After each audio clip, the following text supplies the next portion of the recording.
Hello everyone.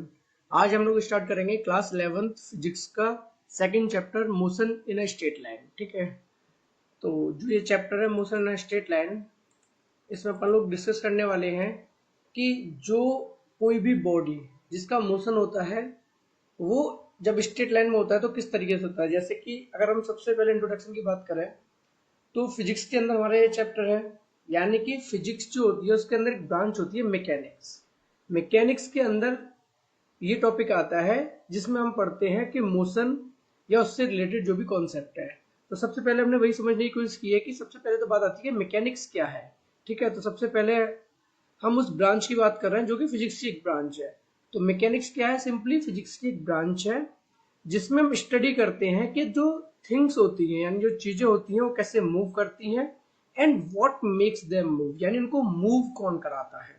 तो जो ये स्टडी होती है मोशन की, जिसमें हम ये स्टडी करते हैं कि जो चीजें मूव कर रही हैं या उन्हें कोई मूव करा रहा है वो किस तरीके से करा रहा है। तो इस टाइप की जितनी भी स्टडी है वो पूरी की पूरी किस ब्रांच में आती है? फिजिक्स के मैकेनिक्स में आती है। जैसे कि फिजिक्स की और भी ब्रांच जैसे ऑप्टिक्स हो गया जिसमें सारी की सारी बात लाइट को लेकर होती है, इलेक्ट्रिसिटी हो गया जिसमें सारी की सारी जो बात होती है वो इलेक्ट्रिकल एनर्जी या इलेक्ट्रिक करंट या चार्ज को लेकर के होती है।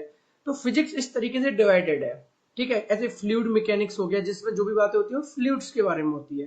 तो जो अपन का आज का चैप्टर है यानी कि motion in a straight line, ये किसका चैप्टर है? मैकेनिक्स का चैप्टर है। तो इसलिए थोड़ा सा पहले हमारे लिए ये जानना जरूरी हो गया कि मैकेनिक्स क्या होती है। तो सिंपली मैकेनिक्स स्टडी है चीजों को कैसे मूव किया जा रहा है या उन्हें कौन मूव करा रहा है। ऑब्वियसली एक फोर्स उन्हें मूव करा रही है, उस सब की जो स्टडी है वो किसके अंदर होती है? मैकेनिक्स के अंदर होती है। ठीक है, मैकेनिक्स के अंदर भी हम पढ़ रहे हैं क्लासिकल मैकेनिक्स, यानी मैकेनिक्स के अंदर भी काफी टाइप्स होते हैं।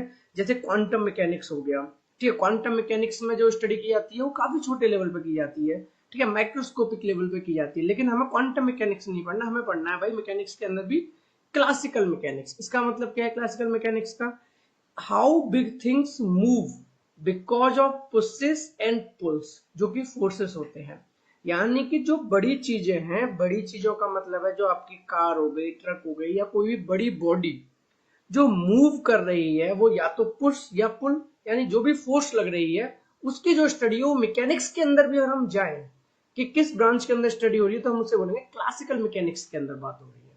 क्लियर है? वैसे सिंपल हम ये भी बोल सकते हैं कि भाई हम फिजिक्स पढ़ रहे हैं, लेकिन अगर हम थोड़ा सा और डिटेल में जाए तो हम बोलेंगे हम फिजिक्स के अंदर जो मैकेनिक्स ब्रांच है उसको पढ़ रहे हैं। अगर उसके अंदर भी थोड़ा सा जाना चाहे तो हम बोलेंगे हम मैकेनिक्स के अंदर भी क्लासिकल मैकेनिक्स को पढ़ रहे हैं। तो समझ में आया? फिजिक्स बोलना भी गलत नहीं है, बट जो अभी हम चैप्टर की स्टडी कर रहे हैं वो क्लासिकल मैकेनिक्स के अंदर आता है। तो यहाँ पे मैंने मेंशन किया हुआ है कि जो बिग थिंग्स है उसकी स्टडी, जैसे क्वांटम मैकेनिक्स होता है उसके अंदर क्या होता है, छोटे छोटे ऑब्जेक्ट्स की स्टडी की जाती है, वो किस तरीके से मूव कर रहे हैं, क्या फोर्स लग रही है, वो सारी चीजें। क्लियर है? आगे बढ़ते हैं कि भाई इनका टाइप्स क्या होता है।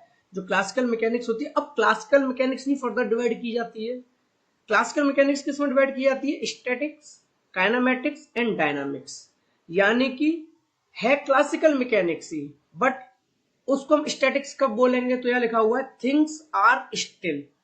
जब थिंग्स क्या होती हैं? रुकी हुई होती हैं, यानी कि स्टिल होती हैं। तो थिंग्स आर स्टिल। अब कोई भी चीज स्टिल कब हो सकती है, रुकी हुई कब हो सकती है? दो तरीके हो सकते हैं, या तो उस पर फोर्स ही ना लगे, अगर कोई बॉडी है जैसे पेन है तो या तो इस पर फोर्स ही ना लगे जी इसलिए रुका हुआ है, स्टिल बॉडी है, या फिर इस पर जो फोर्स लगे वो बैलेंस्ड फोर्स लगे। कहने का मतलब क्या है, जैसे अभी मैं इस पेन को इधर साइड भी खींचने की कोशिश कर रहा हूँ, इस पेन को इस साइड भी खींचने की कोशिश कर रहा हूँ, तो जब मैं दोनों तरफ फोर्स लगा रहा हूँ लेकिन पेन तो स्टेशनरी है, पेन तो रेस्ट में, पेन तो मूव नहीं कर रहा। तो पेन मूव नहीं कर रहा तो हम यहाँ पर ये नहीं बोल सकते कि पेन रेस्ट में है या फिर इसमें फोर्स नहीं लग रही है। ऑब्वियसली रेस्ट में तो है पेन, नो डाउट, बट हम ये नहीं कह सकते कि इस पे फोर्स नहीं लग रही, क्योंकि देखो साफ साफ मैं बता रहा हूँ कि मैं इसे इधर खींचना चाह रहा हूँ, ये इसे इधर खींचना चाह रहा है, तो हम यहाँ पर वर्ड यूज करेंगे बैलेंस फोर्स लग रही है। आपने क्लास 9th में अच्छे से पढ़ा होगा बैलेंस फोर्स का कॉन्सेप्ट, जिसमें क्या होता है कि दोनों तरफ से इक्वल फोर्स लग जाती है, उसकी वजह से बॉडी किधर भी मूव नहीं करती, वो स्टिल वहीं की वहीं रहती है। तो इस टाइप की जो स्टडी होती है फिजिक्स के अंदर, जिसमें हम बॉडी के पर फोर्स तो लगाते हैं बट बॉडी मूव नहीं करती, उसे हम स्टैटिक्स के अंदर डाल देते हैं। यानी अगर हम काइनेमेटिक्स के अंदर गए तो मैं क्या बुलाता, हमें वो सॉरी मैकेनिक्स के अंदर जब हम गए, तो जब हम मैकेनिक्स के अंदर गए तो हमें पता चला क्लासिकल मैकेनिक्स हम पढ़ रहे हैं। क्लासिकल मैकेनिक्स को भी फर्दर डिवाइड कर दिया 3 में, स्टैटिक्स, तो स्टैटिक्स समझ में आ गया। नेक्स्ट है काइनेमेटिक्स। तो काइनेमेटिक्स क्या है? Describing motion speed without worrying about forces. यानी काइनेमेटिक्स मैकेनिक्स की वो ब्रांच है। अब देखो, जो स्टैटिक्स है काइनेमेटिक्स है, इसे हम ये नहीं बोल रहे फिजिक्स की ब्रांच है, इसे हम बोल रहे हैं मैकेनिक्स की ब्रांच है, और उसमें भी हम बोल रहे हैं क्लासिकल मैकेनिक्स की ब्रांच है। ठीक है, क्योंकि मैकेनिक्स की ब्रांच कौन हो गई? क्लासिकल मैकेनिक्स हो गई, और क्लासिकल मैकेनिक्स की भी ब्रांच हो गई स्टैटिक्स, काइनेमेटिक्स और डायनेमिक्स। तो अभी हम देखेंगे कि हमारा चैप्टर किसके अंदर आ रहा है, किस ब्रांच में आ रहा है। तो फिलहाल स्टैटिक्स समझ आ गया। स्टैटिक्स में क्या है? आपका ऑब्जेक्ट मूव नहीं कर रहा। मूव नहीं कर रहा तो दो वजह से नहीं कर रहा, या तो फोर्स ही नहीं लग रही, या फिर फोर्स लग रही है तो बैलेंस फोर्स लग रही है। ओके, स्टैटिक्स की बात हो गई। सेकंड काइनेमेटिक्स, इसके अंदर बॉडी पे फोर्स लग रही है, बॉडी मूव कर रही है, but without worrying about the force. हम ये बात नहीं कर रहे क्यों मूव कर रही है। अगर मैं स्टडी कर रहा हूं कि कार मूव कर रही है, तो मैं ये नहीं जानना चाहता कि कार को मूव किसने कराया, कार मूव किसकी वजह से कर रही है, मेरे को ये नहीं जानना। तो इस टाइप की जो स्टडी है उसको हम बोलते हैं काइनेमेटिक्स। क्लियर है?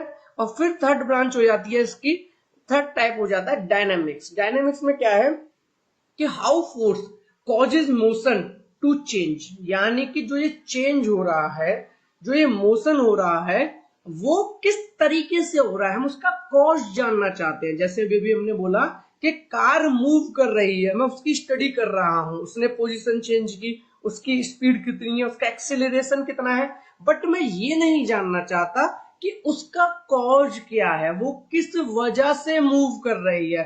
तो वो स्टडी हो जाती है काइनेमेटिक्स में। डायनेमिक्स में क्या डिफरेंस है? डायनेमिक्स में कॉज भी स्टडी करना होता है कि जो ये मूवमेंट हो रहा है उसका कॉज क्या है, किस वजह से हो रहा है। तो अगर मैं अब बात करूं कि जो हमारा चैप्टर है मोशन इन स्ट्रेट लाइन, फिर ये किस कैटेगरी में जाएगा? तो ये जाएगा मेरे भाई काइनेमेटिक्स में। इसलिए इस चैप्टर को काइनेमेटिक्स भी बोला जाता है कि काइनेमेटिक्स चैप्टर पढ़ रहे हैं। क्लियर है? तो हम सिंपली क्या बोलेंगे, मोशन इन स्ट्रेट लाइन जो चैप्टर है वो हमारा फिजिक्स का चैप्टर है। फिजिक्स के अंदर भी मैकेनिक्स का चैप्टर है, मैकेनिक्स के अंदर भी क्लासिकल मैकेनिक्स का चैप्टर है, क्लासिकल मैकेनिक्स के अंदर भी जाएं तो काइनेमेटिक्स ब्रांच का, काइनेमेटिक्स जो टाइप है उसका चैप्टर है। तो सिंपली जो हम स्टडी करेंगे, तो अब आपको आइडिया हो गया कि जो भी इस चैप्टर में बात होने वाली है वो ऑब्वियसली मोशन की बात होगी। बट जैसे कि हमने पढ़ा, मोशन 3 तरीके का हो रहा है, या तो फोर्स लग रही है मोशन नहीं हो रहा, जो कि अपन का स्टैटिक्स हो गया था, तो स्टैटिक्स हमें पढ़ना नहीं है। एक हमारा था कि जो मोशन हो रहा है उस पर फोर्स का हमें वजह जानना था, कॉज जानना था मूवमेंट का, वो डायनेमिक्स हो गया, वो भी नहीं पढ़ना। तो हमें काइनेमेटिक्स पढ़ना है, यानी कि हम मूवमेंट की तो स्टडी करेंगे बट उसके कॉज की बात नहीं करेंगे इस चैप्टर के अंदर। आई होप आपको चैप्टर का बहुत अच्छे से क्लियर आइडिया हो गया होगा कि इस चैप्टर में हम क्या पढ़ने वाले हैं। जो मोस्ट